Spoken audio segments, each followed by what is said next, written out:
Get ready to enter a brave new world with your host, Vasant Dhar.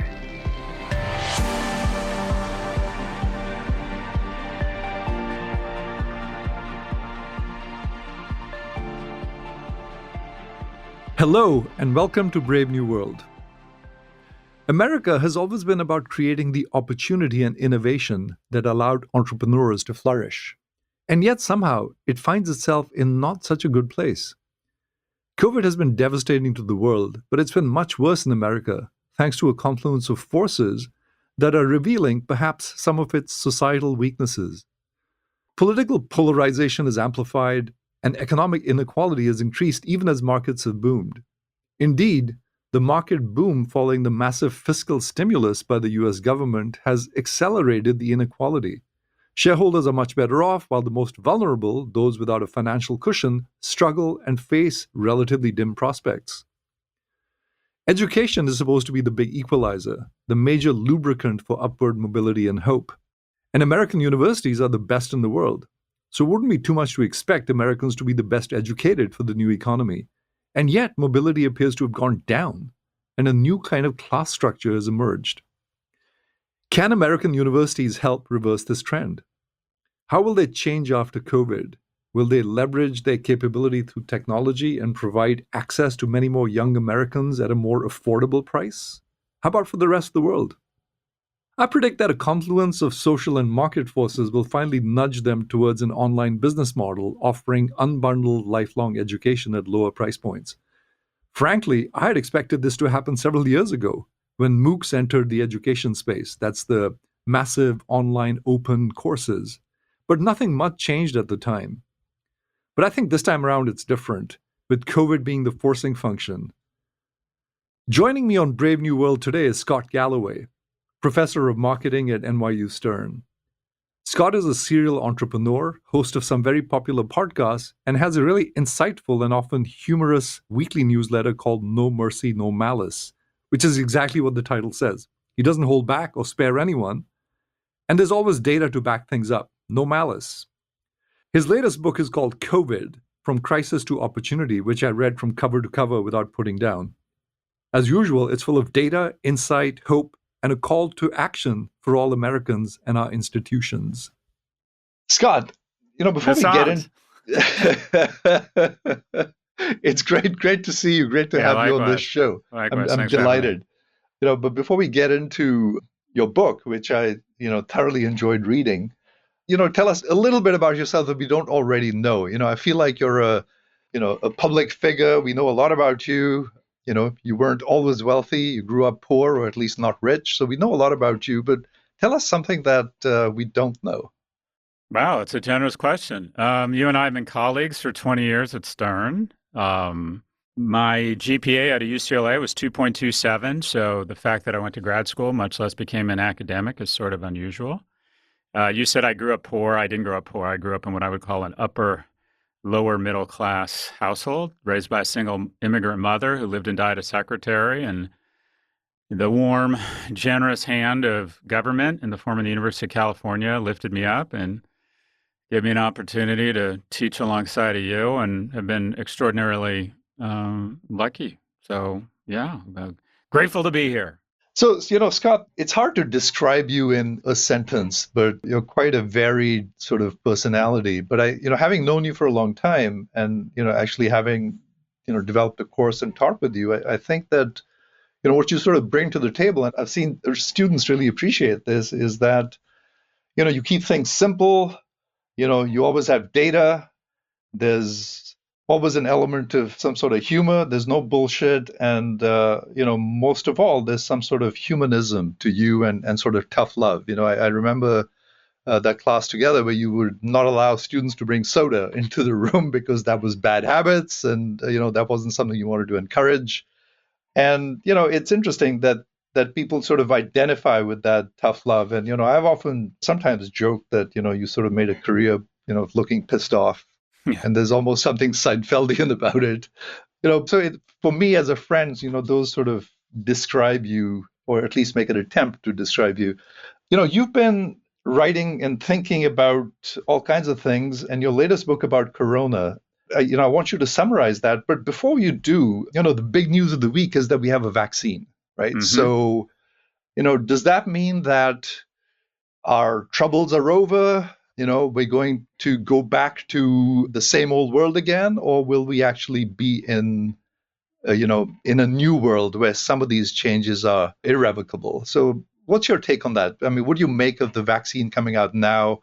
And how do you think things are going to play out? What do you think is going to stay the same? And what do you think has changed irrevocably? So a lot there. First off, thanks for the generous words up front. My approach in the class is I didn't have a lot of male role models growing up. My parents split up when I was 8, and I just didn't have any men in my life. And while we're not supposed to distill people down to their gender anymore, when I walk into class, I want to be someone's, not only their professor, but I want to provide them with the same type of advice around life that I didn't get when I was a kid. And I wish people had been more forthright in providing me advice, saying, no, don't drink sugary shit, but don't eat carbs, work out. That was stupid. Don't say that. Or, be clear when you say something stupid like that, people think to themselves, that person is stupid. I'm not going to promote them.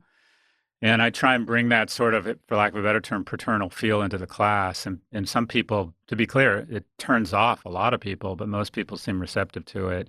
And I feel as if we've gotten so politically correct and woke that we try to starch everything or make everything vanilla or make everything correct. Or it's okay to be 27 and say stupid things and not be in shape and not show up with data. And no matter what you say, people are going to nod and think it's brilliant. And I find that shit just doesn't hunt in the real world. Okay, so to your question, I think this is a very dangerous time. I think we're going to register more death in the next 3 months than we've registered in any 3-month period in the history of the United States because the vaccine is providing cold comfort. I worry that the promise of the vaccine that's becoming more and more visible will lead to even less discipline than we've demonstrated around precautions we know work, masking, social distancing, and that we're going to think that because we've split the atom and the bomb is on its way, that the war is over and we're going to stop fighting the war, just waiting for the bomb to drop, the vaccine to drop on us, and everything will be cured. And there's some very upsetting things around the dialogue. First is this nonsense around the data around vaccines, around what I think is an absolutely hysterical inflation of the real risks of a vaccine. If you look at history, if you look at the clinical trials, if you look at the likelihood you have an adverse reaction that is really damaging to your health, it's not the probability of being struck by lightning or the probability of being eaten by a shark. It's the probability of being eaten by a shark as you are struck by lightning. It's just ridiculous, some of the data out there and some of the concern. The other thing that I think is really disappointing is a lot of people in our cohort, Vasant, when you ask them if they're getting the vaccine, they say, well, yeah, I'm going to get it. I believe in science, but I'm going to wait. I'm going to wait to see if there's any negative effects, which is, again, not only asinine, as the majority of adverse reactions to vaccines historically have happened within a couple weeks of receiving or having the vaccine administered, and the clinical trials have been going longer than that. So the vast majority of risk has been starched out here. But people don't realize that this isn't about them. We have 350 million Americans. There is a reasonable chance that before we get to herd immunity, 60%, if this thing goes unchecked, contract the novel coronavirus. So you're talking about 210 million people, call it a mortality rate of 1%. That's approximately 2 million people. 300,000 have died already.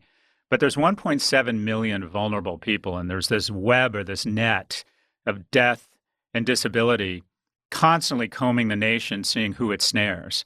And every person who gets this thing, and many are asymptomatic, many don't know they have it, becomes another thread in this web that snares more and more people. And so getting a vaccine isn't about you calculating the risk to you individually. It's about a commitment not to be one of the threads in this web that is killing Americans. The analogy I use is a World War II analogy, that in May of 1940, we had 400,000 British, French, Belgian, and Dutch soldiers trapped on the beaches of Dunkirk. And this call went out to Britain saying, we need to get these young men off the beach.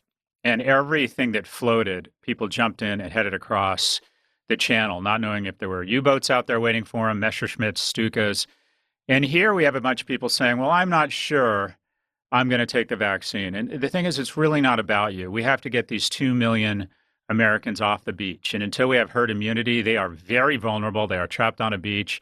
And there's a very good likelihood this web of death and despair is going to capture them. So I am hopeful. I'm excited. The vaccine itself represents an enormous opportunity, a victory for humanity. But it also could backfire on us if we don't take a more aggressive, patriotic approach to this thing and roll up our sleeves and be first in line.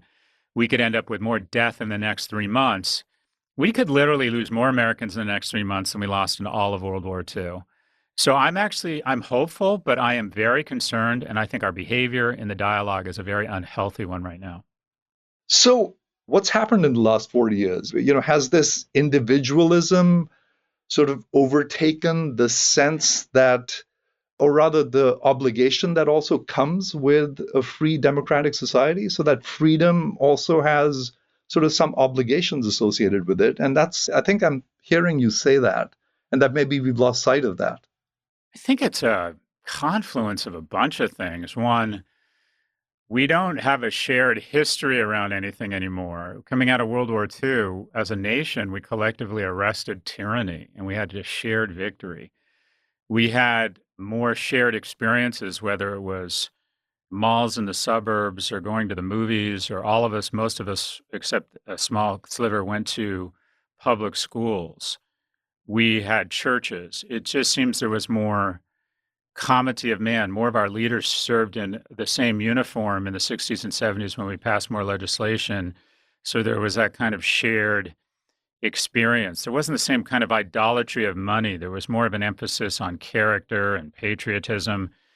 I think social media has really heightened or poured salt in the wounds of our division, where these algorithms are trained to pit us against one another, that the algorithms which are indifferent and aren't concerned with the condition of our soul, aren't going to take care of us when we get older, immediately register that the fastest way to create more clicks is to figure out what your beliefs are and then feed you content from the other side that enrages you, because enragement equals engagement, which equals more Nissan ads, which equals more shareholder value. We also seem to have decided that, I don't know how it came about, but there's just no getting around it. We're just more selfish. The wealthiest people who have kind of co-opted government, the shareholder class, have decided that we should pay the lowest tax rate. In the 50s and 60s, tax rates on the top 1% were 60 or 70%, then they were 40 or 50. Now they're 21.1. Someone in the 0.1% income earning bracket now pays a lower tax than anybody. We've gone from a progressive tax structure to a regressive tax structure.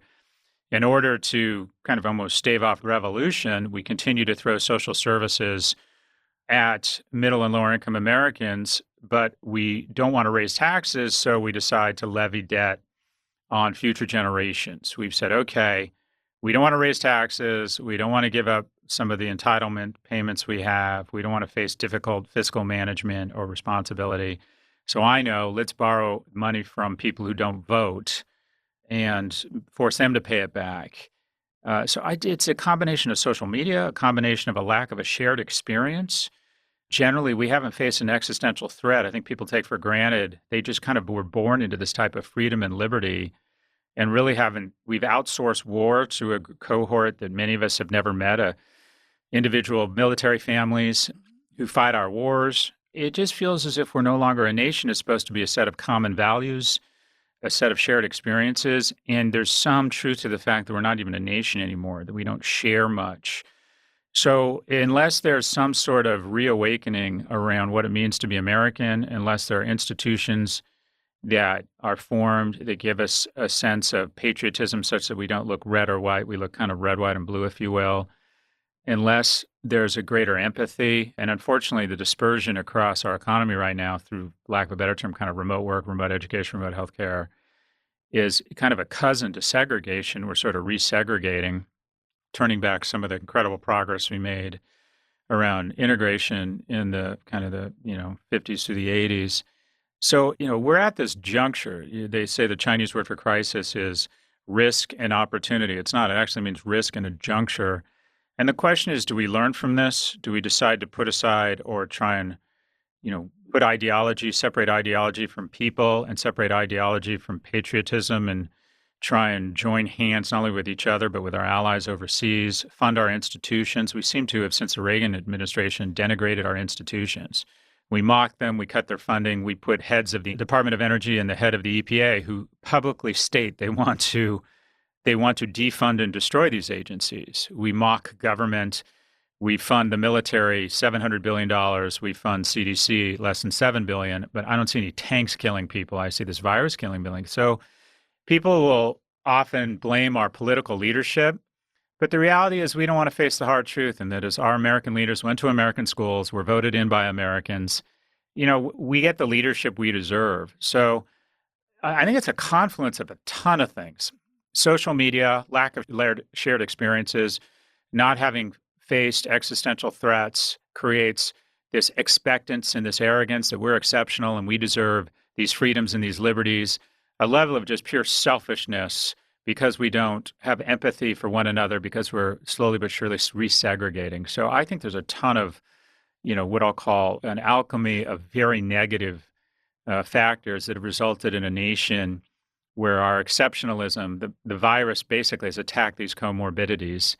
And as a result, 5% of the world's population with 20% of the infections and deaths. So there's just not a lot to be proud of right now. So let's take some of those, or at least a couple of those strands that you alluded to, and specifically tech. The internet technology was supposed to bring people together, right? We heard these nice visions from Facebook, creating community, bringing people together, and you referred to the fact that these algorithms have probably been culpable in sowing a lot of division, right? I mean, the thing I hear is that are closing triangles all day. Here's someone you probably want to connect with. And the chances that you'll say yes are much higher if you're already connected, if you already have people in common. So algorithms have figured this out. They've figured out that these closing triangles leads to more engagement. Maybe it lets you buy another fucking Nissan as you refer to it. But, which is okay. I mean, like selling another fucking Nissan is fine as long as it doesn't have that collateral damage of causing teen depression, right? And that's sort of, one of the things that worries me is that, has tech, inadvertently led to this. And, I remember watching your TED Talk and, Chris Anderson coming up to you after that and saying, it wasn't planned, but he said, look, I know a lot of these people in Silicon Valley and they're good people. And how do you react to, them being equally horrified at the side effects that their, algorithms have created? So they're saying, look, we didn't intend for this to happen. It's just turned out that way and we're sorry. And, we will try and fix this now. Now, when I sort of look back at this larger picture, and by the way, this reminds me of a book I've been reading by Raghuram Rajan, the former chairman of the Reserve Bank of India, called The Third Pillar, which in some ways is actually very similar to your book, very differently positioned and written, right? But he's also talking about, how the community has been left behind, right? So he talks about the three major actors being, the state, markets, and the community, right? And he's talking about how the community has gotten left behind while the state and markets have, gained power.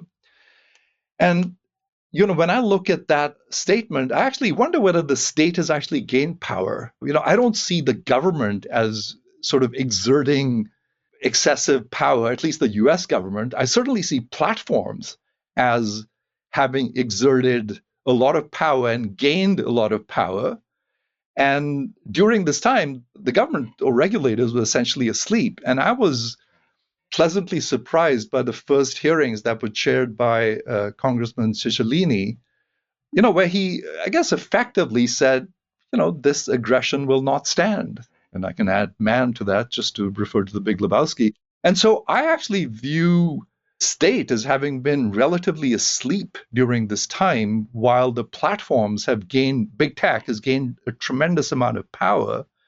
And now we're trying to figure out what to do, because regulation's a tricky thing. It can have all kinds of unintended consequences. So I see lawmakers sort of really struggling with this, But maybe we actually need government to actually exert more power in a way that benefits the community that they have ignored so far.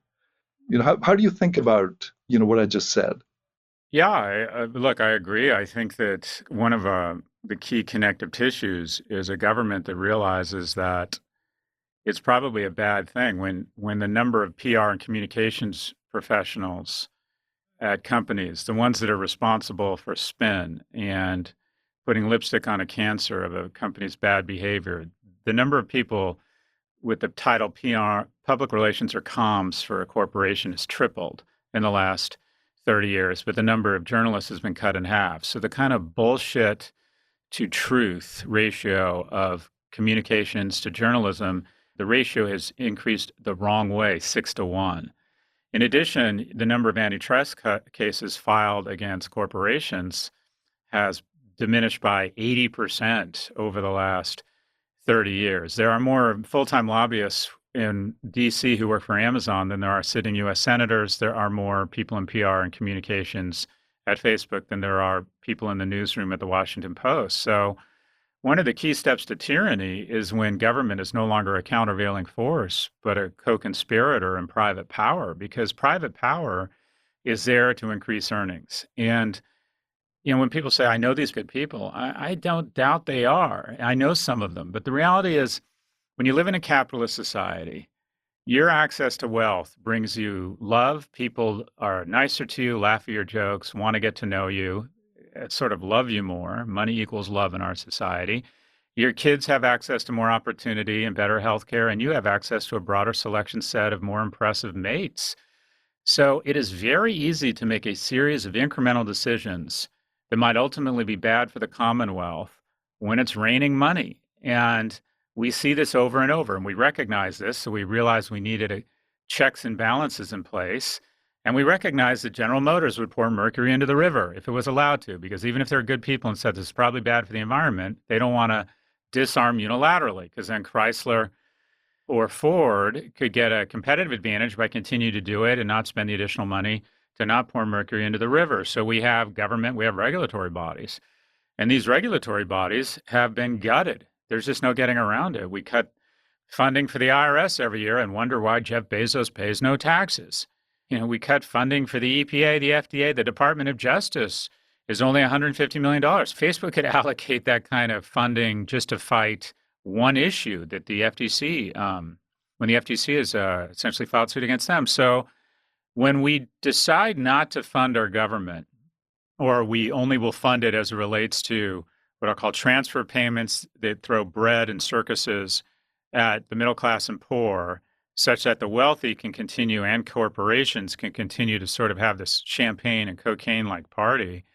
And I'm not even going to cite the statistics in terms of wealth. There's now 6 families in the United States worth more than the bottom 60%. Jeff Bezos is worth more than every citizen in Vermont, the District of Columbia, Alaska, Wyoming, and Vermont. And on a good week, he adds the Dakotas to his net worth. We've made a conscious decision to let this happen. And because everybody knows someone who either owns stock of Google or works there, CNBC is a constant stream and Instagram of winners and this general notion that, hey, it's a meritocracy. You can have this. And the reality is that so much of it is luck. So much of it is who you were born, what household you were born into, what zip code you're born into, where you get to go to college, and just luck that we have sort of taken on this Hunger Games or lottery mentality. We're willing to permit these externalities because everybody believes that their son is going to be the one that gets to work at Google and hit it big. And the reality is the majority of us are not in the top 1%. And it appears our nation has decided that collectively as a goal, as reflected in our spending, and even in higher ed, what we do, Vasant, it appears that our goal is to turn the 1% into billionaires, whereas the goal used to be to try and give the other 99% a shot of being, or basically the bottom 90% of having a shot of being in the top 10%. So I think there's a lot of soul searching that needs to be done here that, I always say in our class, it's never been easier to be a billionaire. It's never been harder to be a millionaire. When I went to business school, there was a general assumption that most of us, if we played by the rules, saved some money, worked hard, that we could save $1 million over the course of our lifetime, our careers, and be millionaires. Now there's a general view that, okay, get rich or die trying. And that is, I think in every one of my classes, I have 280 kids this semester. One of them will be a billionaire, either to tech or health tech or hedge funds.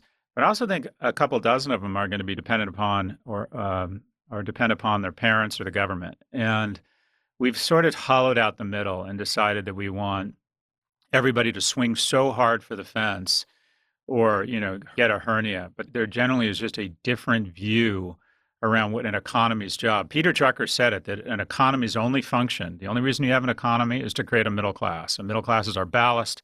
It's the one that pays for our social programs. It's the one that typically votes to redistribute income. It's the class that fights our wars. And we seem to have declared war on the middle class. And in a weird way, the middle class seems to have declared war on itself and decided it either needs to get into the top 1% or die trying. Capitalism is not an organic state. It collapses on itself if it doesn't sit on a bed of empathy and a recognition that we need to invest in institutions. We have to redistribute wealth. We have to show empathy for each other. The strange thing that's going on in our society right now is that we have socialism for corporations. That is, we're generous, we redistribute, we're loving, we're empathetic to corporations. I mean, for God's sakes, let's keep restaurants open. We wouldn't want restaurants to go out of business. But at the same time, we've decided to be very Darwinistic with individuals. And capitalism is supposed to be the opposite. We have full body contact, violence, and competition at the corporate level. We let corporations go out of business. If a pandemic puts a restaurant out of business, so be it. That takes rents down. When we have a vaccine, entrepreneurs, maybe younger entrepreneurs, will have an opportunity to get that same space at a lower cost and start a new restaurant. And we shed the skin and we regenerate. And that violence, that tension creates unbelievable prosperity. And then we take that prosperity and we invest it in people in the form of Social Security, which takes senior poverty from 38% to 11%, to Head Start, to welfare, to food stamps, to the SNAP program. And what we have done is we have flipped the script and said, okay, Delta is so important. We need to bail them out because they're America and they employ hundreds of thousands of people, and we need to keep restaurants open. We've become very loving and empathetic with corporations, and we become Darwinistic with individuals. And we use terms like meritocracy, which is basically saying if you're poor, if you're one of the 20% of households with kids that's food insecure, you fucked up. It's your fault because this is America. And if you work hard, you'll be able to be successful. And the reality is that's just not the truth. There's more to it than that. So there's this data showing that 2/3 of young people think communism or socialism is a better economic construct. And I would argue that they really haven't witnessed capitalism. Capitalism on the way up, where we privatize the gains, and socialism on the way down, where we bail out corporations, isn't capitalism. It isn't even socialism. It's cronyism. And we've gone full crony. So we need better institutions. We need class traders in terms of leaders who turn on the people who got them elected, break these companies up, not only big tech, but big ag, big pharma, take tax rates back to a progressive tax structure versus a regressive, and in general, find ways that we have more shared experiences so people aren't, there's just a general attitude that I got mine, get yours in our country that is very, very unhealthy. So Scott, that was a real handful, and that was a as rant. usual, and you had a ton of data there, and I was going to take that in the direction of sort of talking about these externalities that you mentioned, but I'll hold off on that for a bit because I want to come back to the problem and what role universities can play. You and I have been in this education space for a long time. I've always sort of wondered whether universities, US universities are amazing. They're a national treasure, but I have wondered whether they've sort of lost sight of their mission. And I've actually looked at the mission statements of several universities, including our own, Stanford, MIT, NYU, Columbia. I've looked at these mission statements, and I don't see community mentioned in too many of those statements. And, you point out that universities have sort of created this artificial scarcity. We actually take pride in a statistic, of how many people we turn away. And yet we know that there isn't that much of a difference between, that top 1 percentile and the top 10 percentile. You talked about the fact that when you're trying to get into college, UCLA was a lot more inclusive, right? This admissions guy who gave you a break, and that led to all kinds of good things happening in your life. And yet at the same time, as you point out, we're a richer society should make mobility easier, and yet it's become harder. have universities sort of lost sight of that somehow? And where I'm going to go with this is I'm sort of an optimist. I remember this quote from a former colleague of mine that says the world belongs to the optimists. And so I'm an optimist. And I believe that universities can and do better. And, hopefully technology will help us get there. But is that where we are, where universities need to sort of revisit what they're all about and their obligations to their community and start accepting more people locally? And maybe they can actually expand their capacity through technology. So this crisis, this corona, could this actually, nudge us in the right direction? By us, I mean universities and how we educate our communities and give them that springboard for success. Yeah, so a lot there. So I would say, loosely speaking, in education, we've sort of lost the script, and that is, I'll go back. When I applied to UCLA, I was an unremarkable kid, and that's not a humble brag. I was truly unremarkable. I had mediocre grades, but I didn't test well either. I got in the 80th percentile on the SAT, which by today's standards is terrible. And I had like a B average. And I applied to UCLA, and I didn't get in. And then I reapplied on appeal, and the truth has a nice ring to it. I said, son of a single immigrant mother, I am installing shelving. If I don't get in to UCLA, I can't go to college because I can't afford to live on campus, and I'm going to be installing shelving probably for the rest of my life. And that was the job I was doing. And I was making $18 an hour, which felt like a lot of money at the time. And they had the latitude to sort of, I don't want to say take pity, but say, I remember getting the call from the admissions director saying, your application isn't impressive, but you're a native son of California, and we're going to give you a shot. And they had the latitude and the bandwidth to do that because the admittance rates at UCLA, when I applied, were 60%. They are now 12%. And there are some great things happening. More and more girls are applying to college. 70% of high school valedictorians are girls. So that's a wonderful thing. If you are a remarkable kid from the inner city, Harvard's going to find you and you can find Harvard. There's some wonderful things here. But if you're just an unremarkable kid, it's never been harder to get into school. It's never been more expensive. And chances are if you get into a school, you're going to get into a tier 2 school and you're going to come out with hundreds of thousands potentially in debt. So the primary lubricant of upward mobility in our nation is turned into the caste system. And that is college is still the gangster upward, still increases income for those who go to school. Only a third of Americans have college degrees, but 98% of people in power have college degrees. Look at the people deciding what you see on the evening news or what's on the front page of the New York Times, are in Congress or CEOs of companies. I would bet conservatively 98% have college degrees.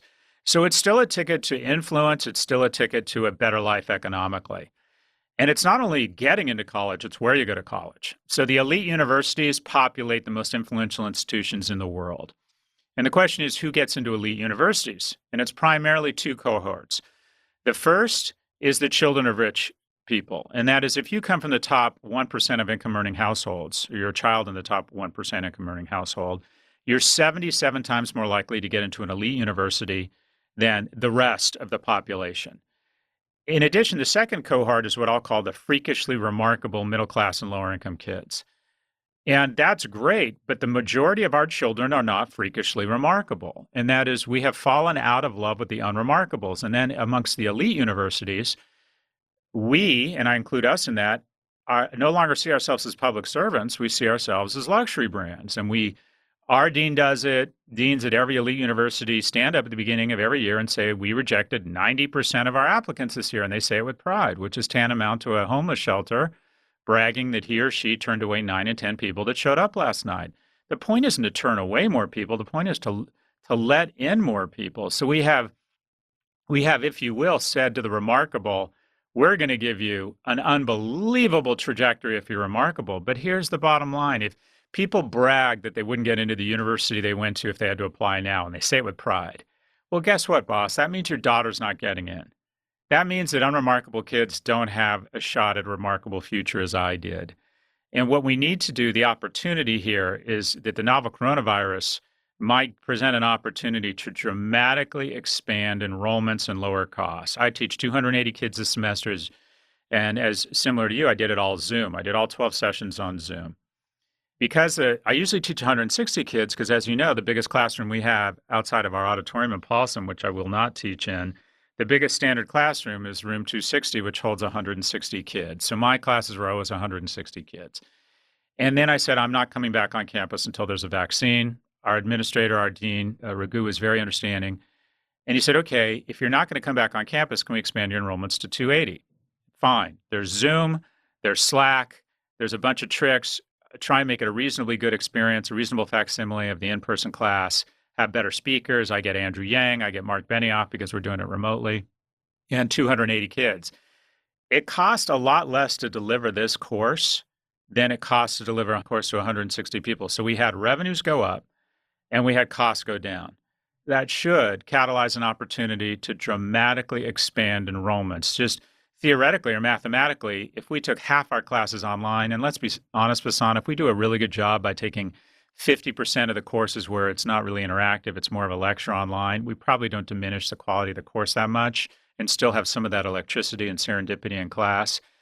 We effectively doubled the capacity of universities, and we have used campuses as an excuse to constrain our enrollment. Stanford has tripled the number of applicants. It hasn't increased its freshman class one seat because it likes being a luxury brand. So the elite universities have sort of lost the script. They want to be hedge funds that educate the children of investors. They want to be Hermes. They're not interested, in my view, in really advancing society. They like being impossible to get into because alumni like it, because the value of their certification goes up. And they feel like they play a more important role in society. Faculty like it because we feel better about ourselves and more privileged that we're associated with an institution that is an Hermes, not a public institution, if you will. But the problem is we have this new caste system, and the casting of America is largely based on where you go to college, if you go to college, and it absolutely perpetrates this cycle of income inequality. Sure.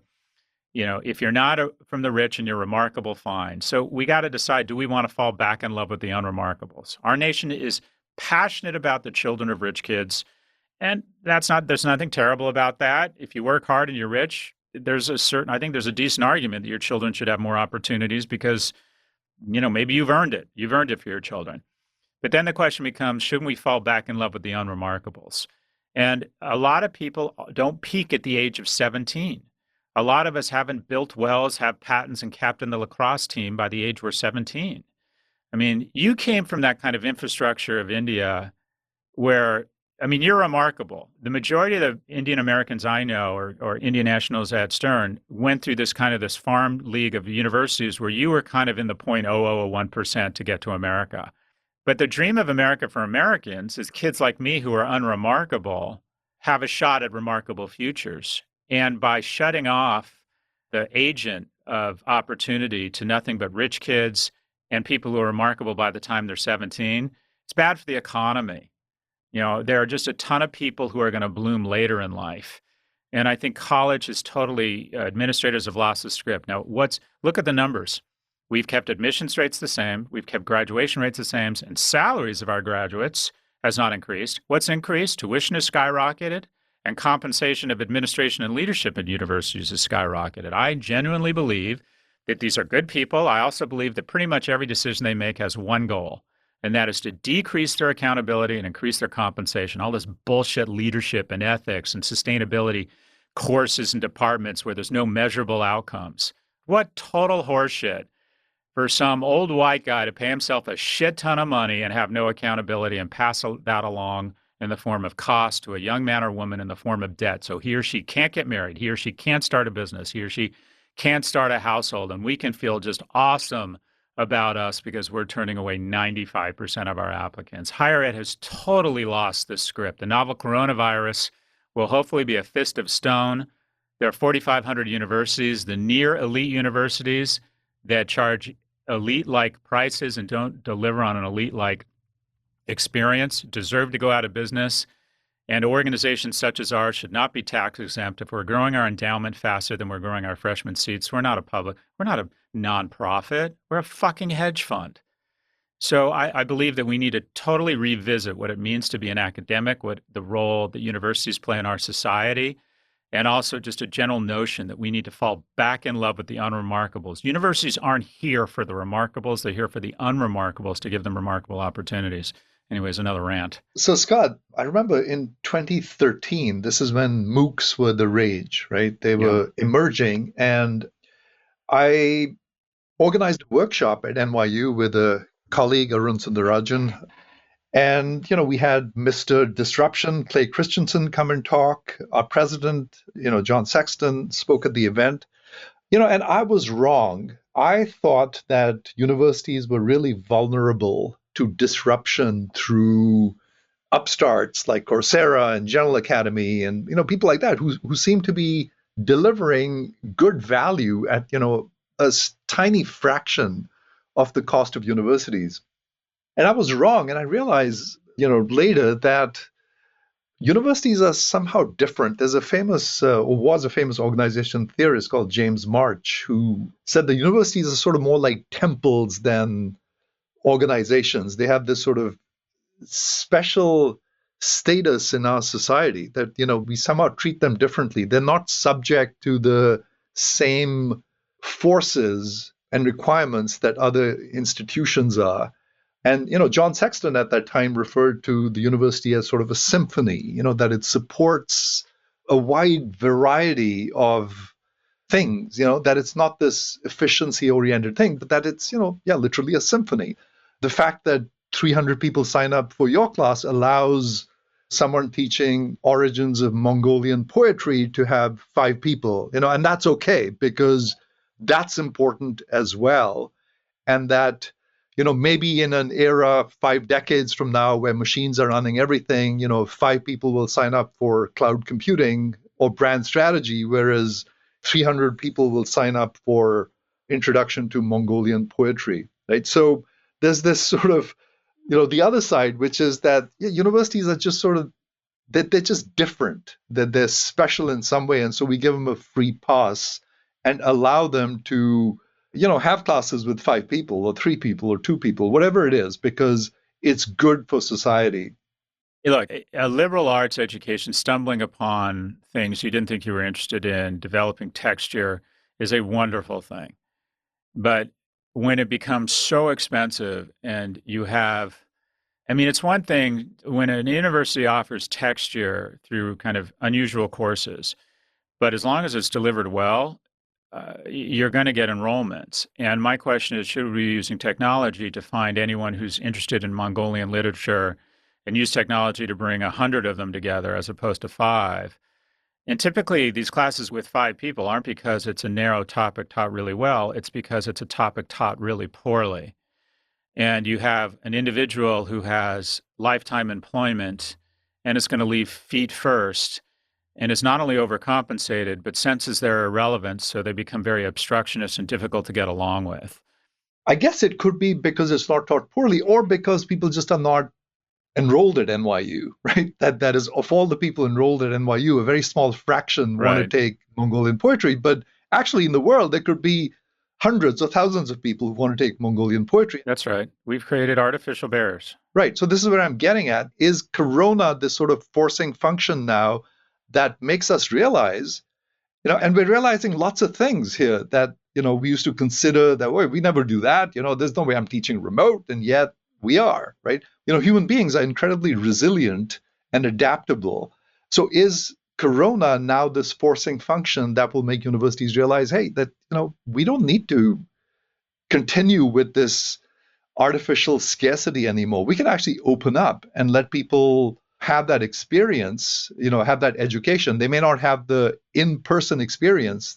Someone remarked that universities are, massive hotels with classes thrown in, but maybe universities will actually now migrate into the cloud, right? Maybe, 10 or 20 years from now, universities will actually be in the cloud on Google or Amazon Web Services and allow and be more inclusive and allow thousands of people to register for a class from all corners of the world and enable more people to have that experience. My take on that is, why would I take brand strategy with anyone but Galloway? Or why would I take valuation with anyone but, Aswat Damodaran if I can? Right? What's the difference between, 50 people, 500 or 5,000, right? It just scales really well. But of course, you don't have the same experience, right? If you teach a class with 200, 300, 400 people, you're not going to have that intimate conversation. In fact, someone once said that conversation is the art of interruption, or something like that. And you can't have that in Zoom, but that's okay.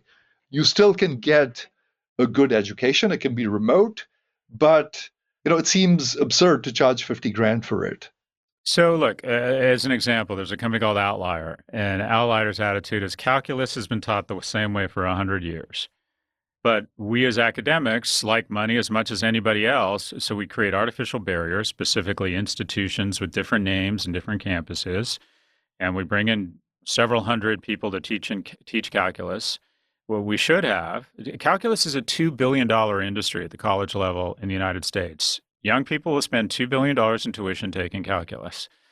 Outlier has said, all right, let's find the best calculus teacher in America. Let's have him or her do an amazing job, record sessions, do high production values, and then let's have local TAs on the ground do office hours, and let's most likely, in 80% of the cases, deliver a remote experience that's superior to the in-person experience with someone who's just average or even good.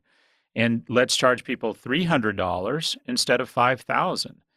So there are tons of opportunity through the embrace of small and big tech. And if somebody wants to take Mongolian literature, and there's 5 of us at NYU or 5 students, then let's find all the schools in New York and see if we get 100 kids together. We have purposefully sliced, diced, created artificial scarcity with one aim in mind, to pay ourselves more and have less accountability.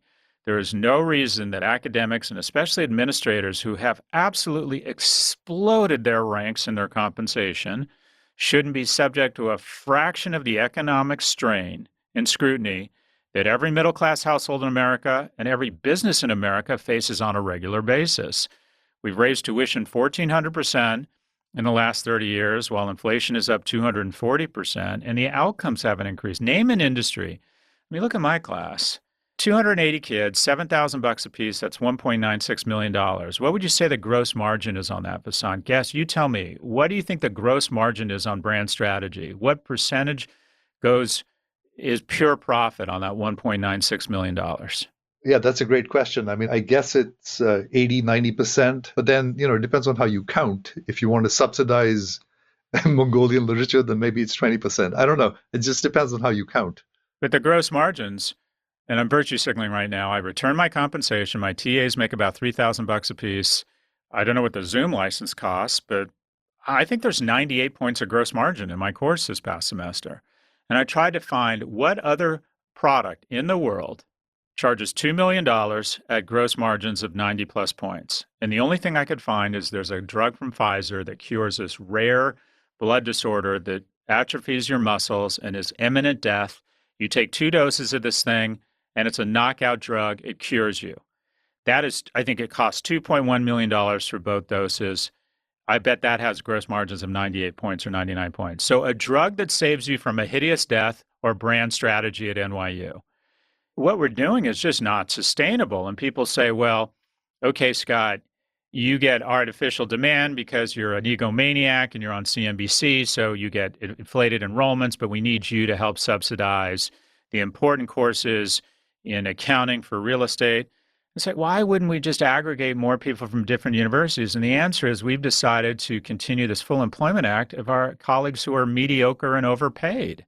And we transfer this artificial scarcity, the costs of it, and this ridiculous guild called tenure, such that there's freedom of thought between dark water or blue water economics. We haven't said anything controversial in business schools in 50 years. And for some reason, we've decided we need some sort of intellectual protection. God, give me a fucking break.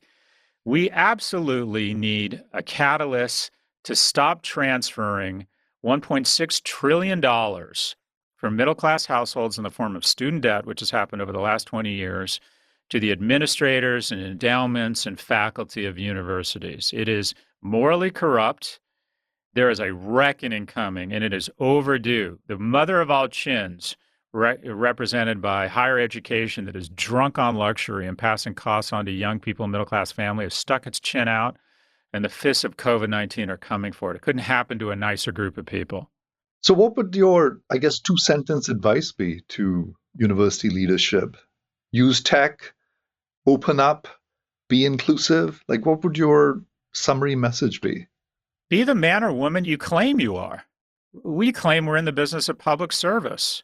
What kind of public service are we registering when we let in kids of rich people, or we take freakishly remarkable middle and lower income kids and saddle them with debt? We need to double our enrollments and face some of the same economic scrutiny or have some of the same economic discipline as any other institution. I think every great institution should say, how do we take our admissions rates? How do we double them? How do we provide this incredible opportunity that is NYU, that is UCLA?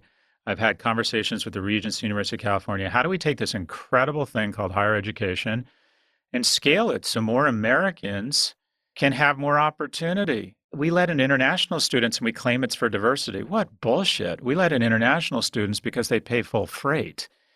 It's different for doctoral students. 50% of our doctoral students are international. They help fuel our economy. 70% of the NASDAQ by value is run by companies who are first or second generation immigrants. But in terms of undergrads, we dramatically need to offer more opportunity from great universities to more kids at a lower price. So simply put, we need to do what every other business does, and that is say, okay, how do we sell more of our product at a lower price, as opposed to sit around and decide that we're Hermes or Chanel and say, oh, I work for Hermes, I'm at MIT. We don't let in anybody. And we create artificial scarcity to pay ourselves more. It's we've totally lost the script. We're not public servants. So, Scott, I guess so angry.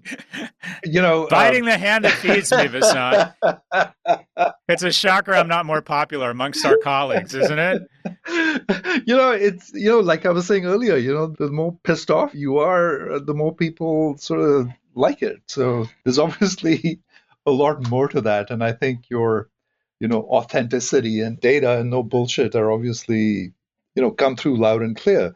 So are you going to be the Gandhian about this and be the change you want to see? Is that what you're doing with Section 4 and, your new education initiatives? Is that what you're in your own small way trying to do, is make education affordable for people who are motivated and deserve a shot? Like what, is this something that you're doing something about yourself?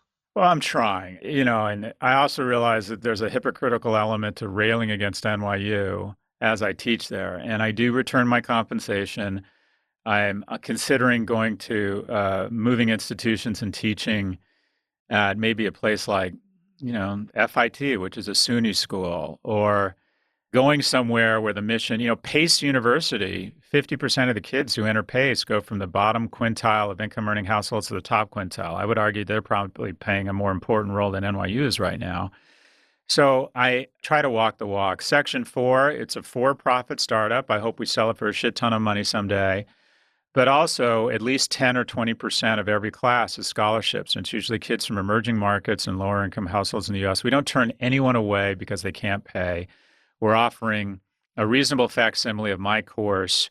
The mission is to offer 70 to 80% of an elite university's marketing or strategy elective for 10% of the cost. So the price point is $700 or $800. And even if you can't afford that, we'll let you take it for free. And the application process is really difficult. You have to say, I can't afford it. And we say, fine. And we let you take the course. So, I'm trying, but I also recognize that it's going to take. The bottom line is, Vasant, I'm trying to walk the walk. I'm returning my comp to NYU, and I'm trying to, my goal, I've taught about 5,000 students at NYU over the last 18 years. My goal is to teach 500,000 students at a fraction of the cost over the next 10 years through Section 4. So I am trying to be a point of light here, but I do recognize the hypocrisy of being part of the engine, of the casting, if you will, by continuing to teach at NYU. But the reality is I love it. I love being associated with it. I like my colleagues. I like hanging out with you and some of the other people. I like the prestige I get from the platform. I, too, am a bit drunk on luxury. But yeah, I'm trying, if you will, to figure out a way that's both creates shareholder value, but also democratizes, if you will, higher education. So yeah, trying, I'm not there yet. Jesus isn't done with me yet. I'm trying though. Good stuff, Scott. I mean, I really feel motivated when I talk to you to do something better. Before we wrap up, you really resonate with young people. My son's a big fan of yours, all his friends. I mean, everyone I know who knows about you, just enjoys listening to you and consider your advice really seriously. And, I recall your advice, if I were to try and summarize it, was, when you're young, forget about balance and quality of life, focus, find something you're good at and become really good at it, and, move to an urban area because that's where you'll find other interesting people.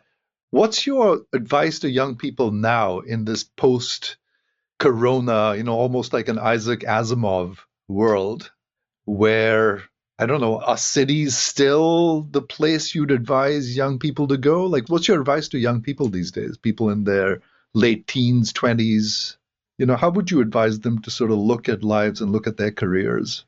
Well, there's a lot there. And I mean, I've written several chapters in my book on kind of advice to young people, but loosely speaking, sort of the cliff notes are certification and zip code are still, unfortunately, the primary arbiters of your income. I'm going to assume you're an economic animal and have decided in a capitalist society that you want to be in the top 10%. And not everyone's like that. More power to you. You want to move to a less expensive zip code, work to live, not live to work. I get that. More power to you. The majority of the young people I'm around, by virtue of being at a business school, expect to be in the top decile of income earning professionals. So I'm going to focus on that cohort. And my advice to them is the following: that they get to a city and they get certified. We live in sort of a LinkedIn economy where people want to evaluate you remotely and digitally, and they need certification. The most obvious certification is college, and ideally from an elite university. But if you can't get that, then any sort of certification, whether it's a Class 3 driver's license, a scuba